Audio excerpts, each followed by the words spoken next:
You're listening to Depth Perception, supported by our patrons on Patreon.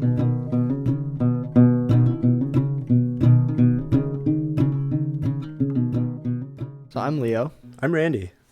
We pivoted topics in like the last 20 minutes. From today's episode was just going to be about fire theft, but I had the notion that it would be more interesting to talk about the various myths that are shared amongst many groups of people. The two most prominent to me were fire theft and the flood myth, and Leo brought about the divine twins or divine pairs. He brought that up, and that is like a very obvious one. That it's like it's totally not hard to see once you're aware of it. Like, I don't know the significance of it or anything, but once you are aware of it, it's very, very there. Obviously, like, these myths aren't shared by everybody. Like, people will like hyperbolize and say that everybody has a flood myth, but in reality, every culture sprung up around floodplains because that's where agriculture happened, and those are the majority of the societies that survived were agricultural societies. Everybody has fire. Everybody has water. Let's give the very basic of what fire theft is. All right. Oh, sure. Yeah. The idea is that fire is taken from the gods or from like another race.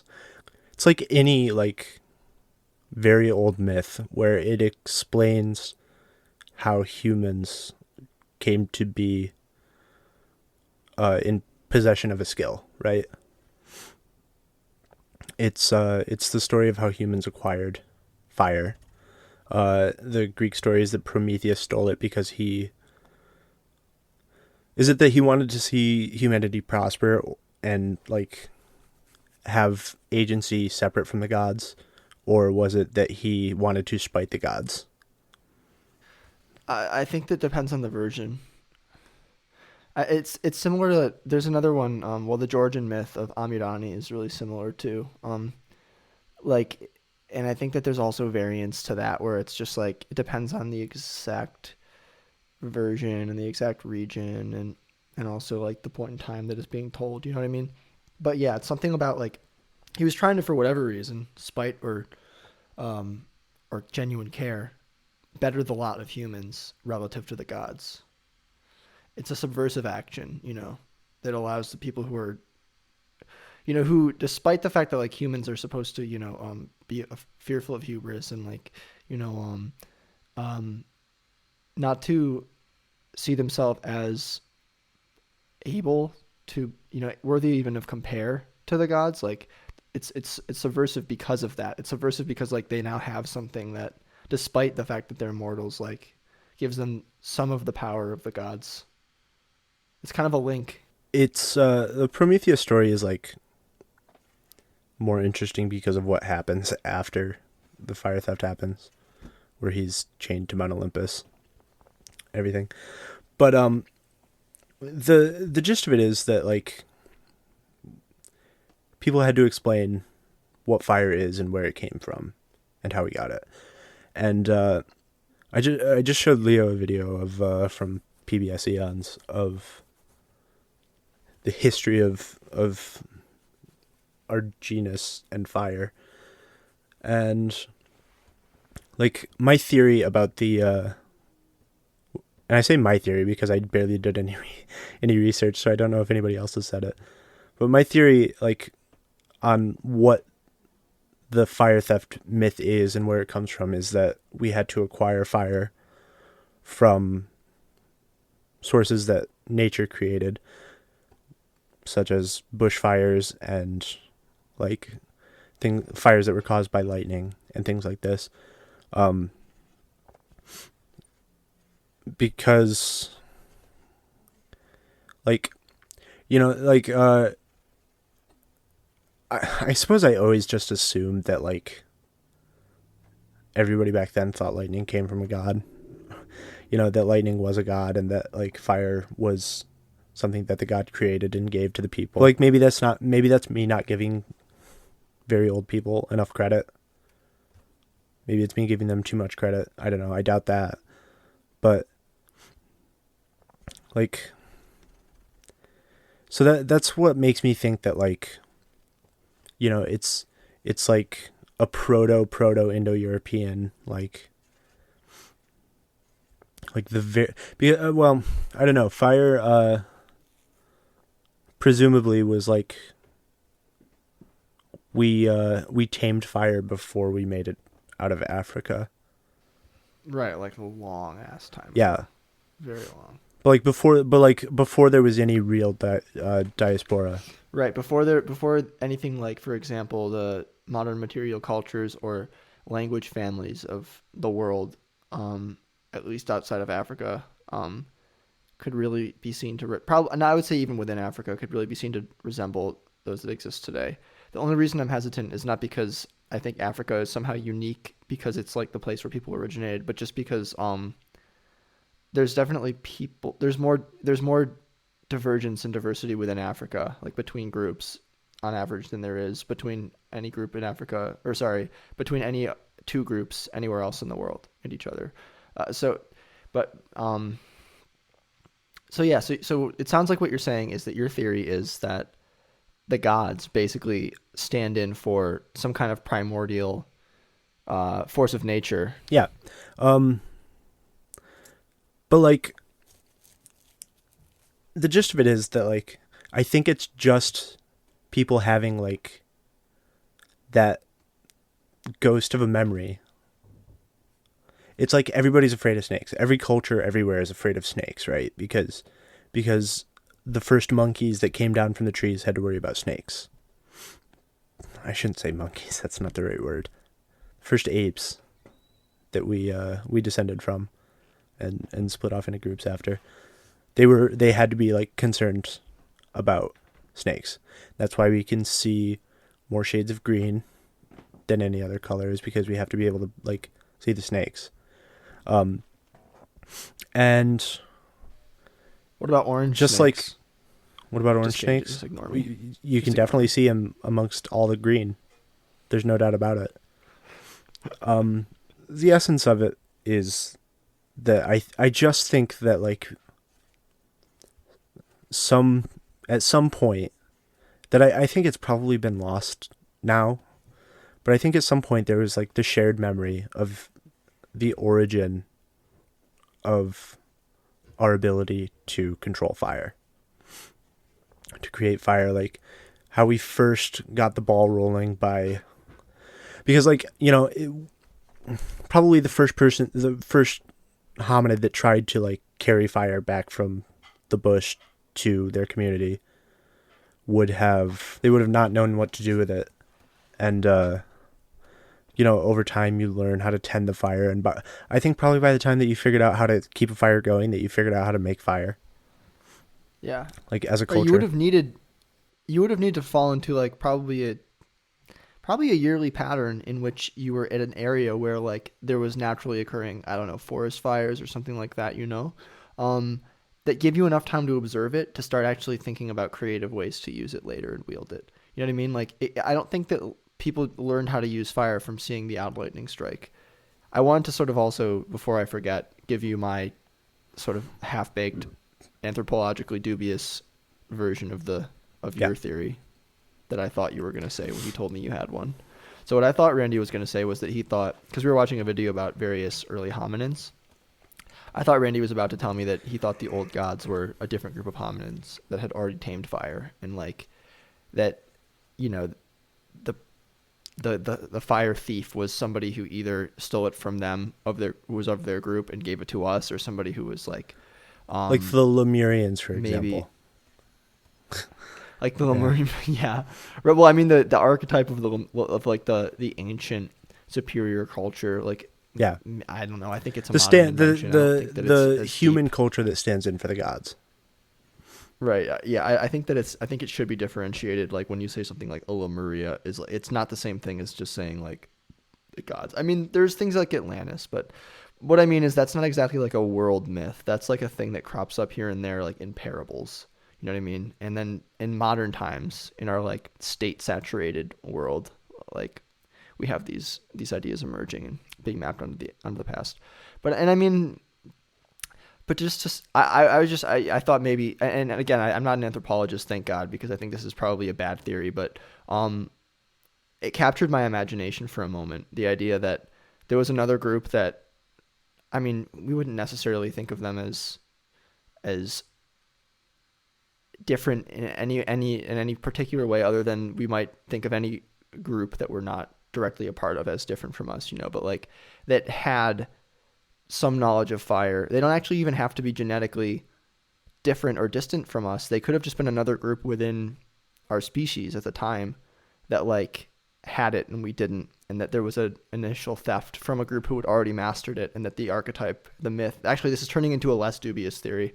The myth and the archetype came from the act of theft, and that also would kind of leave space for the fact that not all of the fire theft myths are fire theft myths, right? Like some of them are fire theft. Some of them are actually dual nature myths, like where it's both a fire theft and a fire gift. Because and a great example The is Legend of Korra. Is the Legend of Korra, but also Yeah. Prometheus. Like he takes fire, but he also gives fire to the humans. It's fire theft kind of when the person who steals it is of the same group and on the same level as the people that he gives it to, right? But it's fire gift if the person who's stealing it doesn't have anything materially to gain other than pride. Like Prometheus, like he's not a human. He doesn't have to. He's not helping his people. He's just helping the people that he sort of pridefully wants to see succeed. And then of course you have other myths where some force of nature shows people how to create fire. I found two myths from different indigenous communities in different parts of North America, which leads me to believe that there's probably numerous, that actually within the myth is the is like the mechanism for creating fire by rubbing sticks together. And we'll get to that a little later. I'll eventually circle back to it when there's a good opportunity. So we have different ways of transmitting this information, which leads me to believe that there's no reason we can't have multiple myths about fire theft, right? Or about the discovery of fire. We can have myths of fire theft where people steal it from forces of nature. We can have myths about the discovery of fire, and we can have myths from people who stole it from other people who discovered it about fire theft and fire gift. There can be a whole complex of myths that feed off of interrelated situations, or maybe we're totally wrong, but isn't it more interesting if these myths do correspond to, like, as you said, a shadow or a ghost of a memory?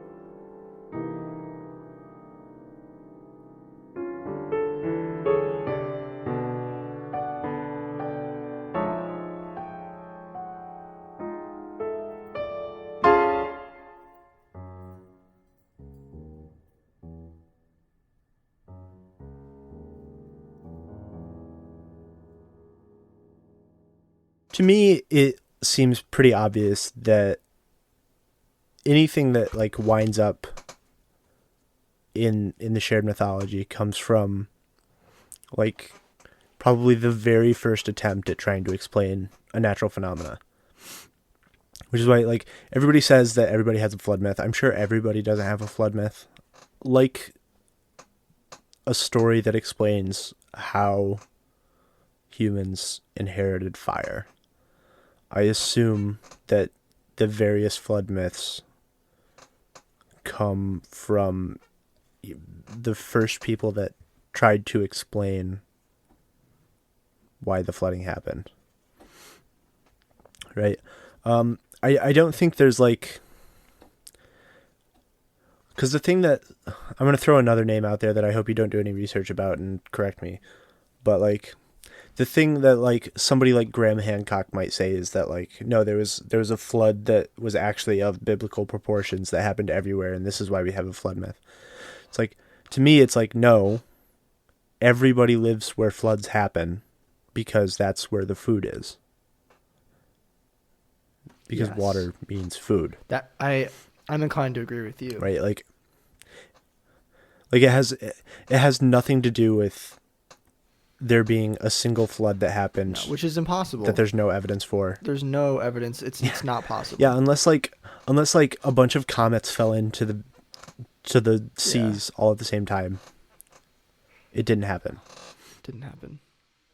Like people came from one place where I can say with absolutely no authority but full confidence, floods happened. And we have the memory of it. And we have you have the things that are good about the flood and the things that are bad about the flood, and they permutated over time in various cultures that descended from those early hominids, and like got further and further away, and the myth became more like, it became less about like, you know, just like a straight up telling about what the flood is, like the straight up knowledge of what a flood is and what it means. It becomes like more abstract, and like your ancestors become gods. People throughout deep history suffer bottlenecks in their population. There's conflicts. You got to imagine that. I mean, I personally, I assume that many hominins had language. I disagree with Chomsky on this. I mean, he's pretty sure that Homo sapiens only have language, but he's in the minority, and there's a good reason for this. Like, we know that Neanderthals would have the capacity. I mean, dolphins have language. Yeah. Well, yeah. I mean, the linguist in me is like, well, actually, but like, I think that what we think language is probably largely wrong. And well, highly limited. Right, highly limiting. The consensus that there's some specific innate human. The idea of recursion, of digital infinity, in language, I think is probably going to prove to be more problematic than we can currently conceive it to be. But I'm not going to back up that claim right now because that's not the subject of this podcast. I just want to say that when people go on telling stories, you got to imagine that a lot of people very early on had all kinds of stories that very well could have been lost because of early bottlenecks in populations. Like, we literally might have lost whole sets of myths, whole sets of historical accounts, just lost in deep time long ago because the people that knew them died, and the people who survived for whatever reason didn't get to hear those stories at the right time, or were too young, lost the language of the group they were a part of. There's so much that we don't have. There's definitely a survivorship bias where the things that we do have, we assume that they represent key moments in the history of our species. And I mean, in a sense, they probably do, right? Like, but what I mean is, they're not a complete set. It's not like if it was really important, we definitely have a myth and we remember it. It's just that some of the very important things happen to have actually gotten down to us. I mean, that's what I think. I think that you're right, Randy, that, again, these are pieces of memories, pieces of things that other people wanted to put into their kids' minds. They wanted them to have an image. And because these, but I mean, because if you have one functional image that's told over and over and over and over, it's going to be naturally associated with more things in a given person's mind than another image is. Therefore, it's going to influence other stories, and other stories are going to fall and fold into it over time and become a part of it. It's become some kind of an attractor of other details. And that's why I think we get layered stories with a couple of elements that are in common. But if you tried to connect them from one people to another people to another people, either by geographical proximity or similarity, or multidimensionally somehow, and you moved around that map and you moved through the different stories, exchanging elements as you went, you would see that if you go far enough, all of the elements could be exchanged, save for maybe something like some explanation of how fire was obtained, that at least the idea that fire wasn't always part of our lives. Like it's something that we kind of all know, but it's not something that we necessarily need a particular story to understand. See what I'm saying? Like we live in this field of pieces of stories, and behind those pieces of stories now I'm talking about archetypes. I'm talking about tendencies that make us that attract us to certain stories and certain images, just because of but the thing is, it's not so linear as a thing happened to us and now we have to tell it over and over. It's like a thing happened to us and it's reflected in other aspects of our social communal, like our communal life, right? Like the flood myth is important to us. It changed us in this way and that way. So like we're going to see it crop up in our art, and we're going to see it crop up in certain types of metaphors.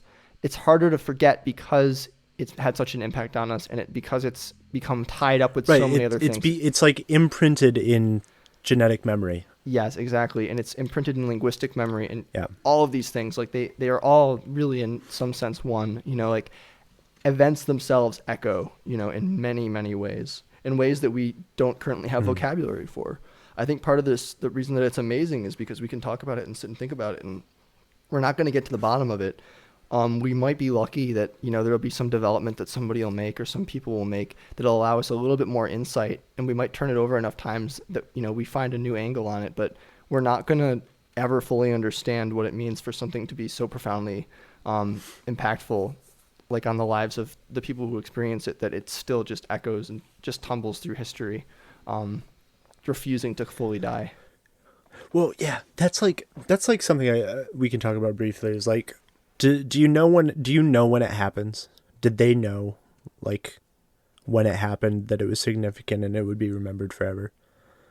Like, you have to assume that like people have basically been the same always.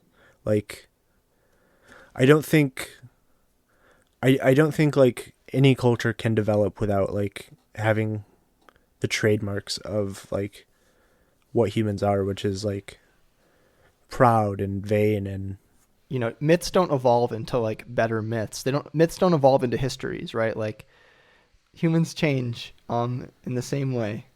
They change at the same rate. They reflect like the values of the people that are crafting them and sharing them and spreading them and making them tradition and everything. But like, so what I'm saying is that like I think the people, like I think the first guy that like figured fire out, the first whatever, Homo erectus or habilis or whoever it would have been, but I imagine they would have been like cognizant about how important it is that they figured fire out, right? It would have been the early hominids that spread the original myth of the flood as like the warning story about getting out of the way before a flood happens, like staying away from the river before it, like when it rains or whatever it was. Like, so like what are the other ones? What are the other huge things? Like, is it electricity? Is it something that we haven't gotten to yet? Is there like nothing quite as significant since fire? Right. The thing is, what did they know then? Do we know now? There's a lot of people who act like electricity is the craziest and greatest thing, and there's a lot of very bizarre things that have happened because of electricity. What we're doing now is, if you think about it, it's pretty weird, and it's very mediated by, it's using electricity to like arrange light into symbols, even moving symbols that are supposed to represent you and me in our faces. And using light to store information that can be used to generate audio, to decode abstracted audio and turn it back into vibration. Like there's a lot going on here. It seems pretty significant. On the other hand, I tend to think that if we really want to radically embrace the idea that humans were the same then as they are now, we need to understand that there would be something just as amazing at the time, something that seemed just as untimely. There would be something amazing. There'd be something amazing in somebody telling you that you should be amazed by it. computers aren't just a cool thing that we have. They're a thing that everyone is constantly reminding us are amazing and cool. Like, my thing is like, what's the stupidest thing it could be? What? Because I know what my answer is, and I think it's like I would love to hear this. obvious what the Do you want me to stupidest try to thing think of is one? once I say it. But like, what's the stupidest thing? What's the stupidest thing? The stupidest I want you thing to that say one thing. Yeah, that could be the stupidest thing. the stupidest thing that we have now that's developing. That's like going to become the myth of the future. Oh. Um. I don't know, like fucking like social media influencers. I was gonna say sliced bread, because because everybody says it's the best thing since sliced bread. It'll just become a complete abstraction. You came up with something stupider than what I thought was absolutely the stupidest thing that it could This is possibly the be. best thing since TikTok. Someday people will say that. Probably someday before I die. Probably someday before I'm 30. I think it's safe to say that as armchair anthropologist Randy LeBeau, I have solved The case of the the myth of the myth flood. of the flood, and yeah, the case of the myth of the flood and fire theft. Like I don't think it's like revelatory. Like I would be absolutely like flabbergasted if nobody had ever said that before. I think it's like the most obvious conclusion that I could have possibly come to, but like it was exciting to me because I've never read it before, because I didn't actually read almost anything that I posted as research, and I barely posted anything as research. It's just something I thought, thanks to PBS showing me a still image. What are the other ones? Are there other ones? I mean, we talked about divine twins, but is that like really part of the shared mythology, or do people just have twins and like that is reflected in elements of culture? I think it's so. I want to break it down a little bit. I think one of the aspects of the divine twins is just sort of like dualism in general, Like the just sun the and the idea moon? of the personification of principles, right? Which, again, like the attractor sort of the sun and the moon. It. Let me. I know there's actually I think it's an Eastern, modern day Canada, ish Inuit myth. About sun and moon as brother and sister and also husband and wife. Igaluk and Malina. I don't know quite if that's how to say it. They were very close when young, but came to live apart as they grew older. Basically, they're brother and sister, but they lived apart when they grew older. Igaluk was looking for women, and he saw that his older sister was the most beautiful. Like, they had sex. She didn't know that it was him. But then one night, while they were having sex, she covered her hand with soot, and she touched his face. She looked with a lamp through the skylight of the men's lodge to identify who had soot on their face, and she saw that it was her brother. So when she realized that she had been having sex with her younger brother, she became hot with shame. After confronting him about it, she ran away out the door, grabbing a torch as she went.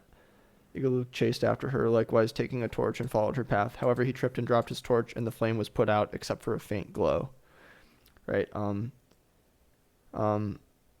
Eventually he caught up, and they took off so fast that they went into the sky and became the sun and the moon. Once, every while, he manages to catch up with his older sister and enjoy a brief union with her, causing a solar eclipse. So that's the Wikipedia account of this story. It's funny how intuitive that thing is, because I was reading along and I was like, I got to the brief union and I was like, oh, that's the eclipse, and there it says it. It's funny how intuitive this stuff can be. That's like one of the things I really like about, like, I'll use the phrase again, armchair anthropology. It's like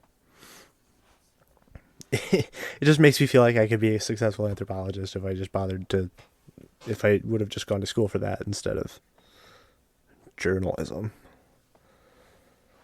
Yeah, I don't have a lot to say about it, except that, like, yeah, it's like things come in pairs, right? Like, Yeah, again, we're actually kind of Wikipedia says divine twins. All these I think anthropological and mythic archetypes are like a little bit outdated usually when in their form on Wikipedia.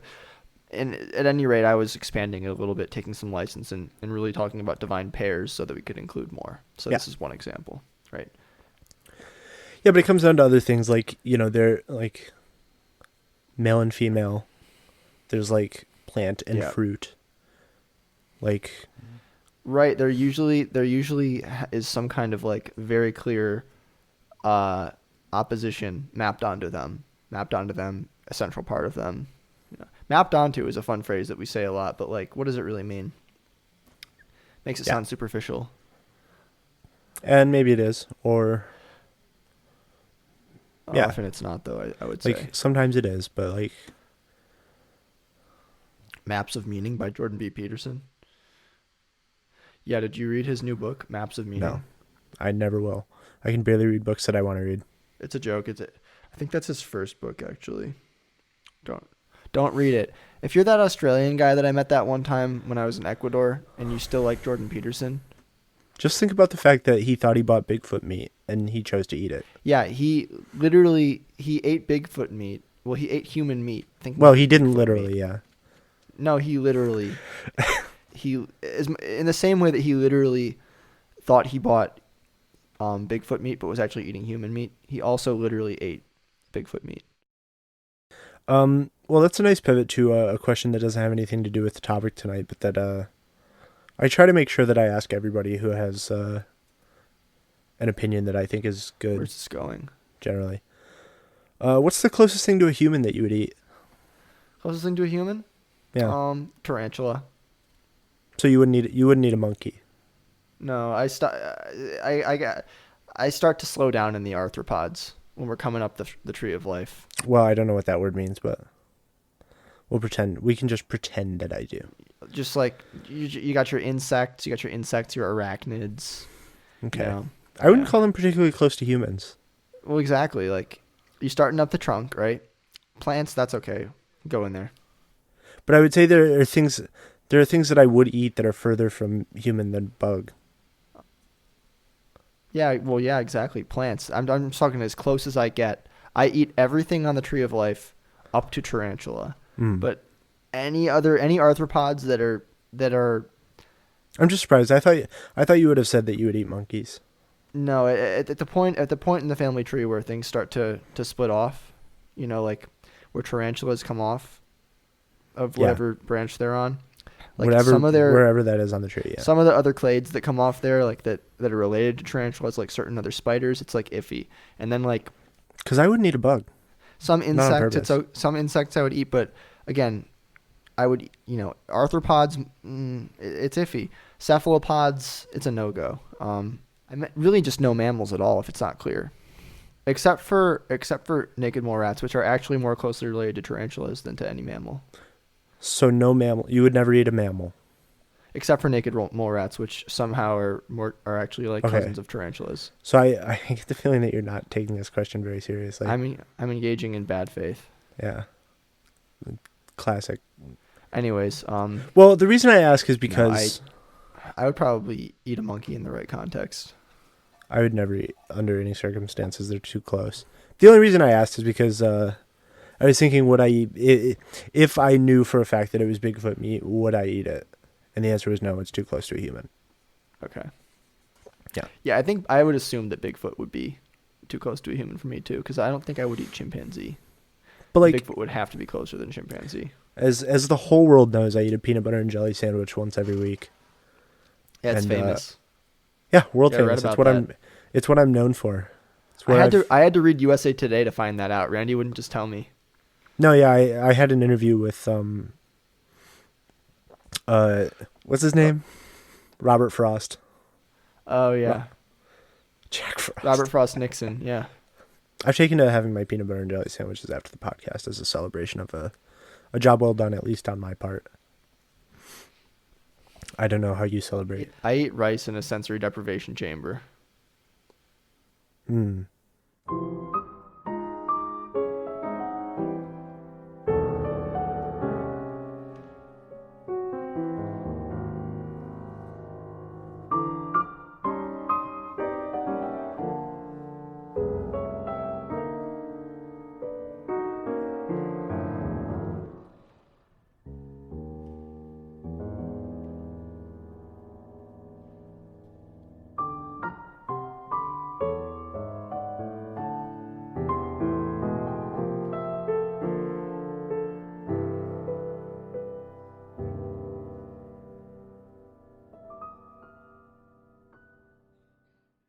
So we've talked about the sun and the moon as the divine pair in Inuit mythology, right?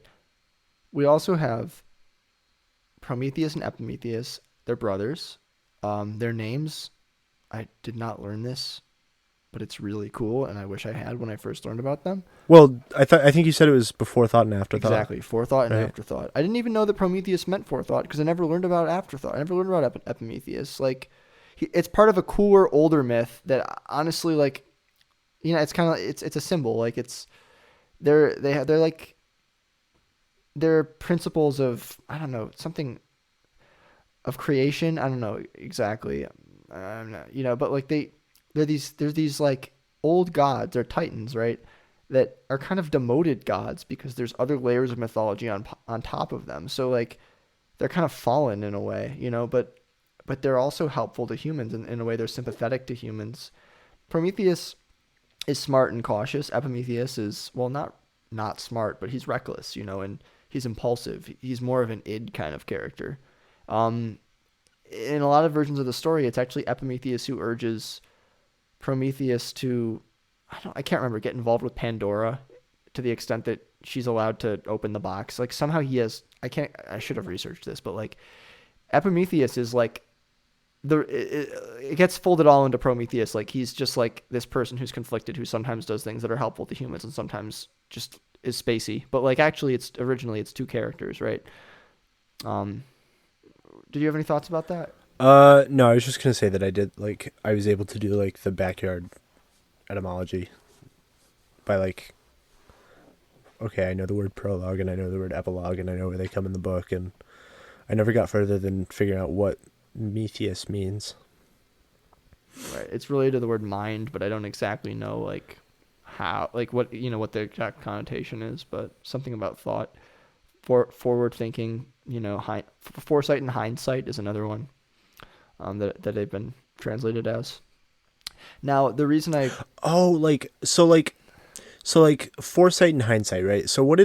what was Epimetheus's role as like in the stories or in the pantheon or whatever?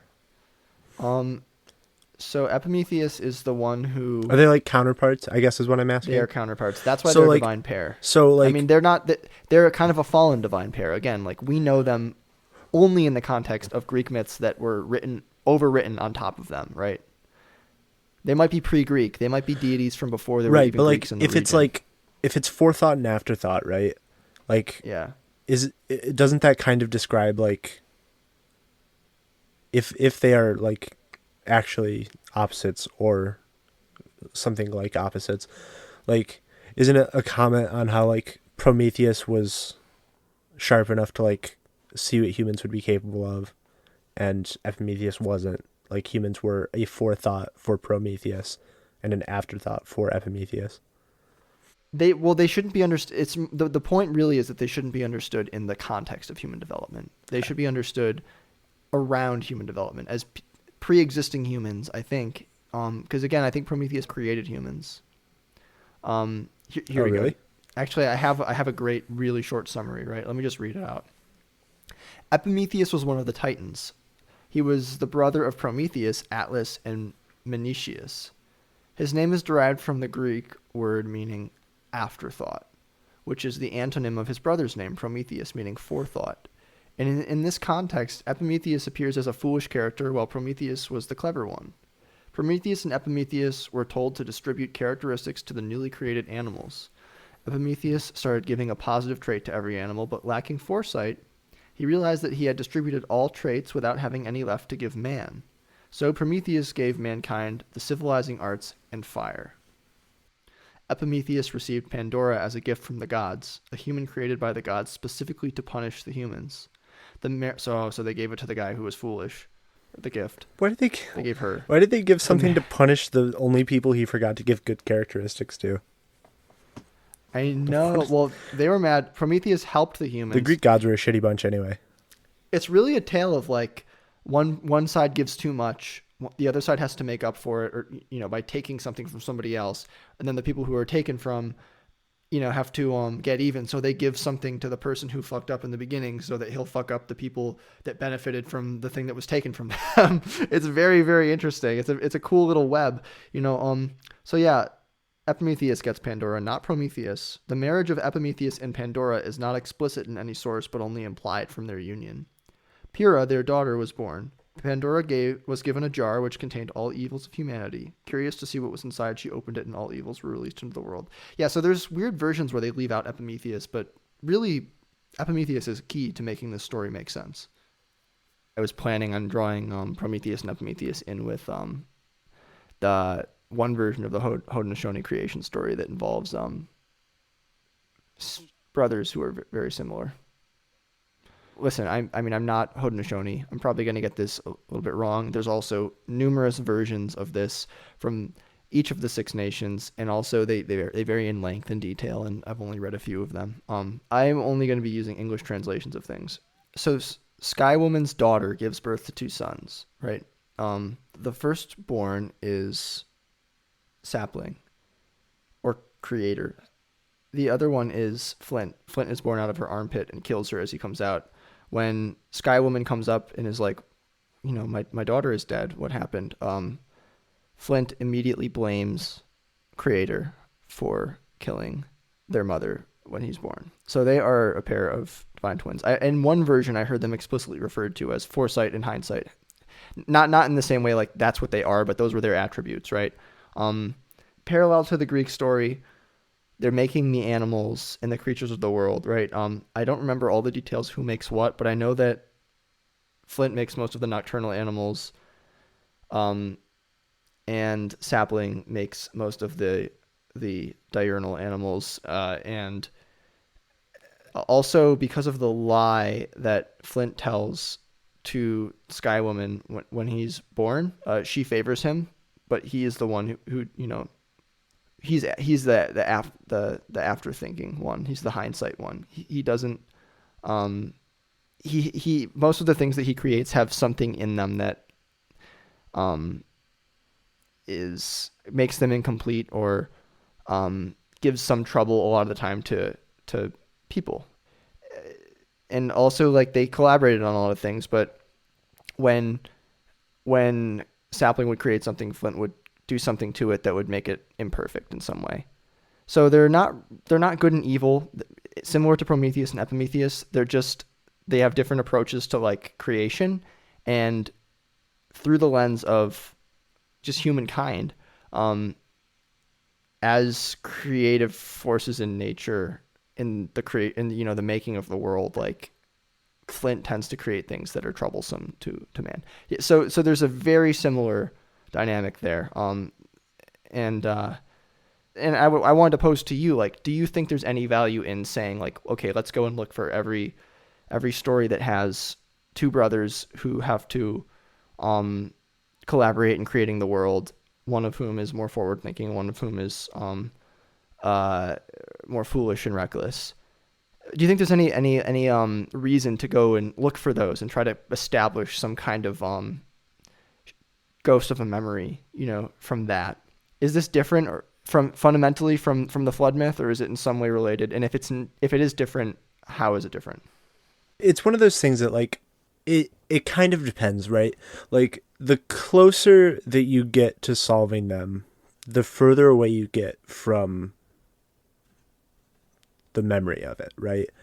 Because like once something is codified and like on paper and established as a fact, and like this is the origin of the myth, this is where it comes from exactly, this is exactly what it means and what it's all about and why they have it, like the closer that you get to that, like the further that I think you get from like our common origin, right? It's one of those things. Do you remember in the Lord of the Rings, I think it was probably one of the extended editions where Merry or Pippin says that, the closer you are to danger, the farther you are from harm. Like, I think the closer we get to solving our past, the further away we get from our past. So like, can't solve something without abstracting it more, especially in this case. The ask is literally abstract from this, the history. You can't, in the end, again, myths don't evolve into histories, but also you can't find histories like by digging through myths, especially ancient myths. Yeah. I just think I just think that like I don't know. I think we should like try to preserve as much of like ancient knowledge and genetic memory and everything as we have. Like as soon as it's solved, like I don't see any reason for it to be kept in the genetic memory. As soon as we like don't have to be afraid of snakes anymore, we're not going to be afraid of snakes anymore, right? Like, Well, I don't know. We might just still be afraid of snakes. well, yeah, but I We mean, might. like, we're not going to stop being afraid of snakes unless all snakes are gone. Are you saying that if we figured out exactly why we're afraid of snakes and we did something about it, like so as to alter the world in Yeah, order if to we make like it no longer made relevant, GMO it would snakes or become something that solved our fears, yeah. they That would be hovered the only instead. way They to hovered instead of sneaking in the grass. make snakes really lightweight so that they just exist in the high atmosphere. Yeah, like you strap balloons to all Perfect. snakes. Strap balloons to all snakes. Strap balloons to all snakes. Yeah. I don't know. I'm sure it's like more foolish and less profound than what I could say, but like I just think that like when when you solve these mysteries, like when you like figure out for sure about fire, once the answer is clear, like the exact origin of like humanity controlling fire, then Yeah. like there's no reason for the knowledge of fire to be in what was it like Rupert Sheldrake's like memory bank, whatever it was. Morphic resonance. Sure, yeah, Yeah. I think in the end, it comes down to this fact that you can't. There's no spine. It's not like these myths form like a body, and we're looking for, the backbone of of these myths as some kind of unified organism. Like there's no way to like find there's no center, right? Like even if there's the appearance of a center of a historical origin point, especially when you're talking about time on this scale, I think you're better off just assuming it's impossible to look at as a lineage. I mean, all of the things involved, that all of the modes of transmission that we look at, they don't really operate cleanly and linearly.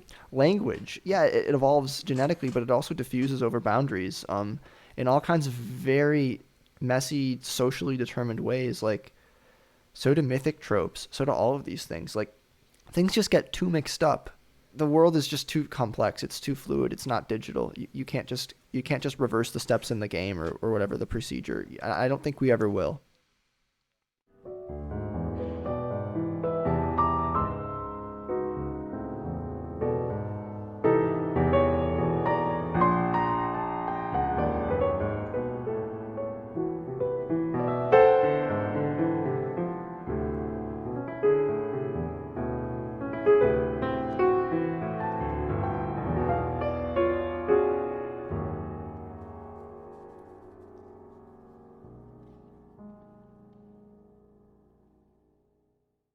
I think the biggest myth about myths um is that they're myths. And what I mean is that like they exist only in the past. That somehow by telling them now, we're not really telling them. We're just telling the stories that people used to tell. yeah. But I don't know. I wonder if it's like the more recent ones, like fire, that begin to fade away first, right?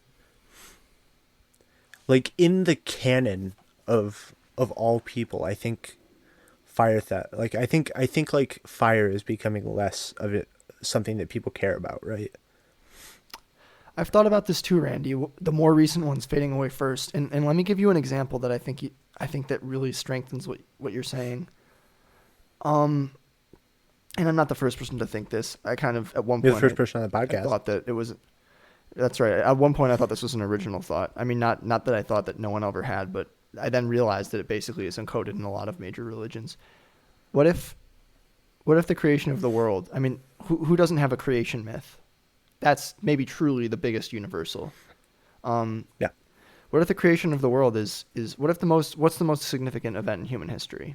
by like that we can guess today. Like I'm going to admit that this is probably flawed, but like just like let's be honest. Like what can you think of that is the most important thing that we do as humans? The most important thing that we do as humans. That makes us well, like that makes being human possible. Abstract thought. Right. And like how do we express abstract thought? I don't know. We do our best. I don't know. Well, right. I just mean in language, right? Just like we speak and we signal. But I mean, abstract thought, great, exactly. Like, I studied linguistics in college, so of course I was indoctrinated to think that language is super important. But I mean, it kind of is, right? Like, I think the Abrahamic creation story is kind of a cool case in point. Like, and maybe it's also like the reason that I'm biased to think this. Like, God goes around naming things. I mean, he goes around creating things, and he creates them in a sequence. And I mean, what if God is somehow tied up really deeply in the ability to whatever has to click? Is a little Chomskyan to say that something clicked, but like whatever has to develop, for language to be language, for things to be able to be named, for people to start going, that is that thing, that is that thing. What I'm really postulating is that at some point in the deep historical past, there was a probably a brief period where people had the knowledge that language wasn't always externalized. Like something about language happened fast enough that people could see it. And I don't mean that people weren't communicating, that they didn't have something like language, and maybe it's not when we say what's the origin of language, it might not be what we're thinking of, but something happened that made us aware of our ability when things could be talked about, when stories could be told.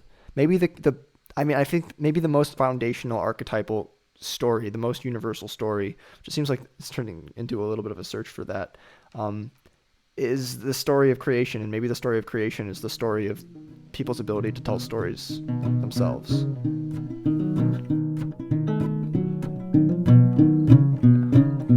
Thank you for listening to Depth Perception. You can support us by subscribing to our YouTube channel, kicking us a little bit of scratch on Patreon.